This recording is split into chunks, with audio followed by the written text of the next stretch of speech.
Welcome to this Roll for Crit preview. Now, usually during these previews, we look at one game, but for this Kickstarter from Dr. Finn's Games, he's actually got 4 games rolling out, and we've got the chance to play 2 of them. So we're going to start off with Mining Colony. Mining Colony is a game about gathering resources on another planet because you need them to survive. Each player will be competing with their own personal board, trying to explore the surface of this planet and gather what resources that they can.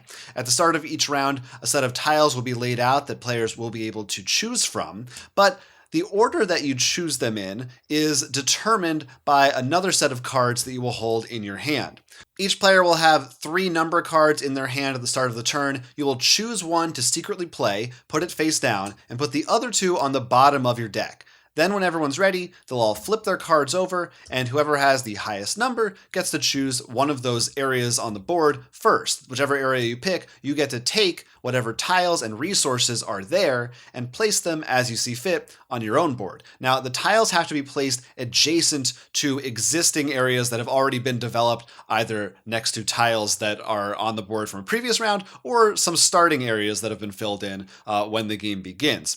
And those tiles have various types of buildings on them that can hold various types of resources. So there are crystals that can be held in these storage centers. Those have to match the color that they're on, purple to purple, green to green, etc. But some of them are wild, so those can hold any type of resource, any type of crystal resource that you would like. There are also workers and ships that can be placed on their respective spots on the board. And what you're trying to do is set up areas where ships and workers are across from each other with one space in between, or a set of 2 crystals of the same color are across from each other with one space in between that doesn't have any other resources or building types placed there either.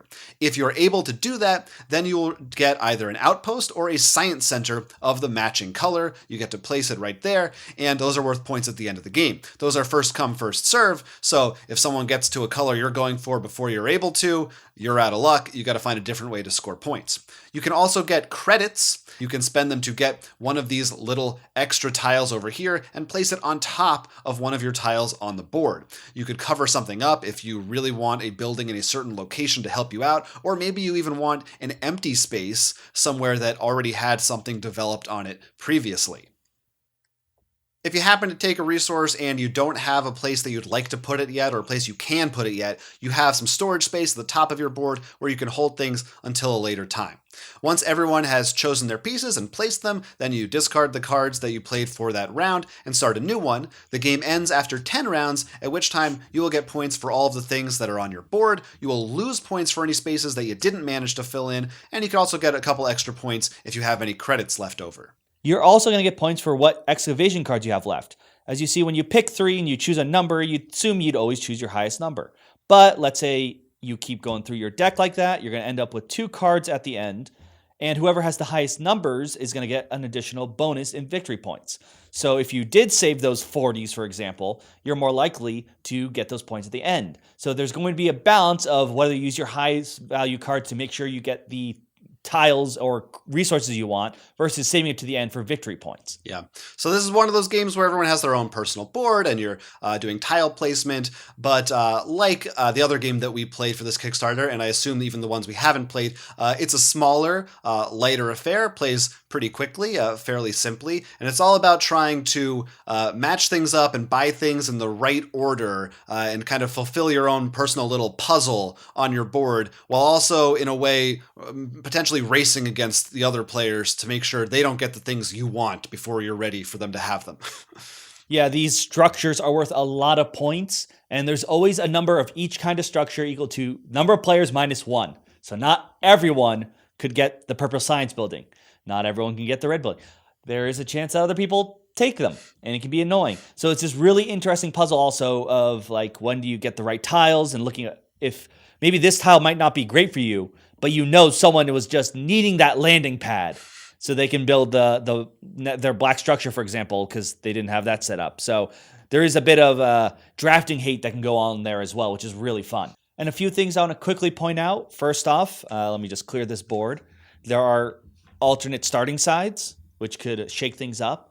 And this does have a solo mode where you are racing against an AI to build one of each kind of structure. And of course, you make it more difficult where he takes more things from you, which can be annoying. And it is a fun little puzzle solving experience. The next game that we got to try is called Nanga Parbat. It takes place in the Himalayas. All the players are Sherpas attempting to build up their base camps along the mountainside as best they can. Yes, this is a 2-player head-to-head game. On your turn, you're going to choose one of the spots where the head Sherpa is that has an animal and take that animal, trapping it. So I'll take this green piece, for example. You'll put it in your board collection like so, placing one of your meeple in its spot, a hiker. You will then, see I took from the 6, move the head Sherpa to the 6th location. You will then have the option to either build up tents or you can trade in animals. Now, building up tents is simple. You want a connection of at least 3 tents. In this case, let's say we have 4. Lines count as a connection. Remove all the hikers there. You don't put them back in your own collection. They're put off to the side. And you replace them with tents. You will then score equal to the number of tents there. So 4 tents gives you 6 points. You put a cube there so no one else can score that. That brings you up to 9. Now, trading in animals, there are 2 ways. You can either trade in animals of the same kind or of different kinds.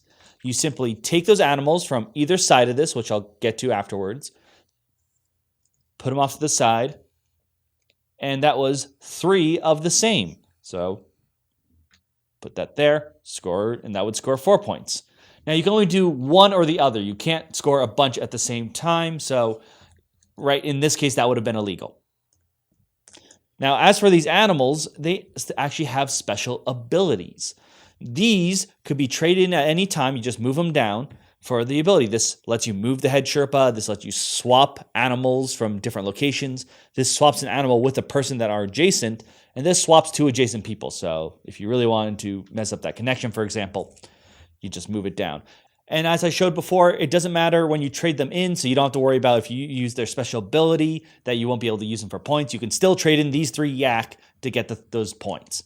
Now, these first 4 pieces have a trade-in ability, like I read. These 2 are unique. The Bowrels, or goat-like things, are wilds for trade-ins. So if you want to get more of the yaks or get a variety, you can use them.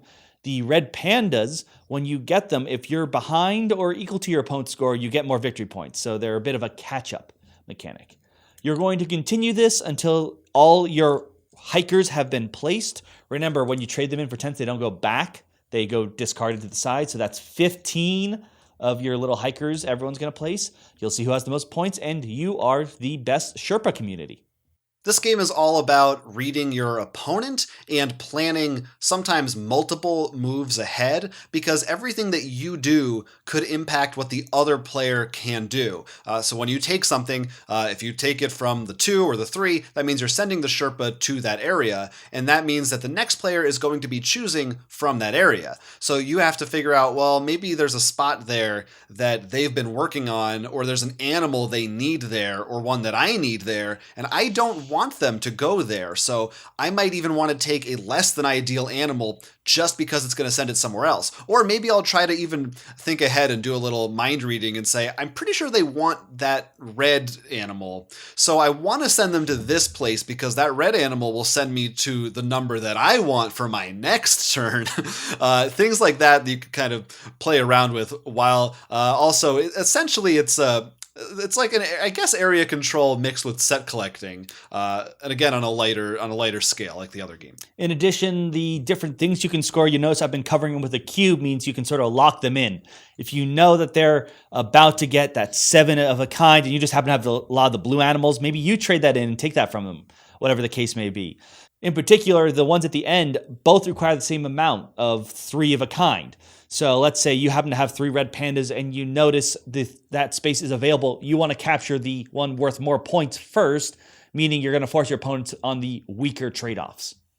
Now, as the game progresses, you're going to have more and more pieces out on the board, and there are going to be fewer things for you to take. And that's really going to change things, because in the first half of the game, it really feels like, oh, maybe I'll get some of these animals, some of those, I'll try this ability out, I want to trade these in. But in the second half, your choices are a lot more limited, and you really have to figure out what you can do and what you should focus your attention on. Maybe you were really going for a set of all unique animals, but if there's only one left of the kind that you need to complete that, you can't rely on being able to do that necessarily. So you have to have some plan B in place. And you also have to be careful about, for example, if, let's say, you took the yellow meeple and sending him over to here. Now, this area is already filled, so at the start of your opponent's turn, he just gets to move the Sherpa, meaning you're giving him pretty much a free pick of the mountain. Obviously, as the game gets closer to the end, there's going to be more filled spaces, so there's going to be a lot more, much harder to try to not give your opponent that free move that he may want. Yeah, the tension can really ramp up towards the end, and it can be harder to deal with that.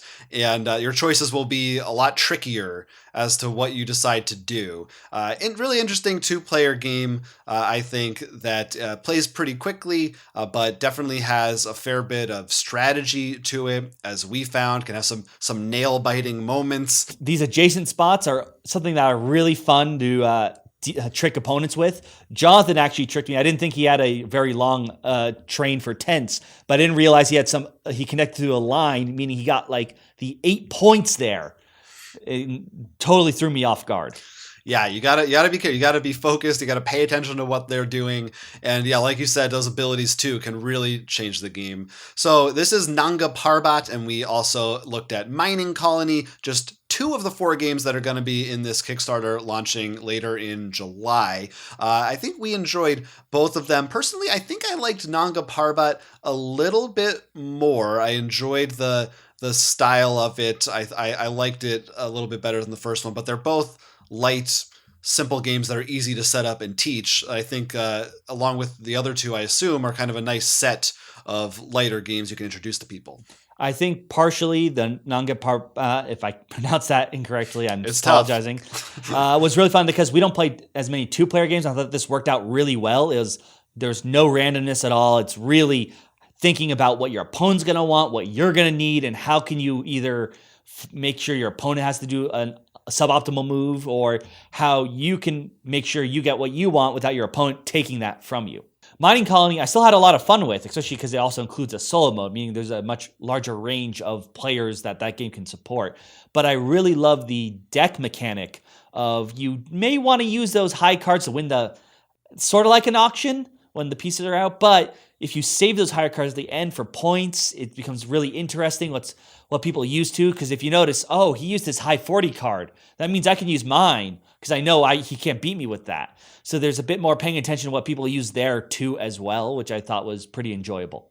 Yeah, I think that is a smart way to add some more player interaction to what is kind of more of a personal area-focused game. So again, both of these are going to be part of a 4-set collection you're going to want to take a look at. The other 2 games are Butterfly Garden and a roll and write version of Biblios, which I know we're interested in checking out too. But I would recommend taking a look at it when it launches. When it does, we will have a link in the description down below. And if you're here early, we'll also have a place in there where you can sign up to get updates about it from Dr. Finn's website, if you're interested in any of these. Well, let us know if either of these caught your interest. Are you more into the 2-player game and trapping animals and setting up base camps along a mountain? Or do you want to go into space and then set up mining colonies there?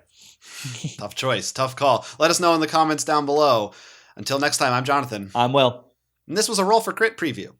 We want you to like and subscribe, and if you have the chance, take a look at our Patreon. Stay tuned to our channel for tons more tabletop gaming content. You don't want to miss it.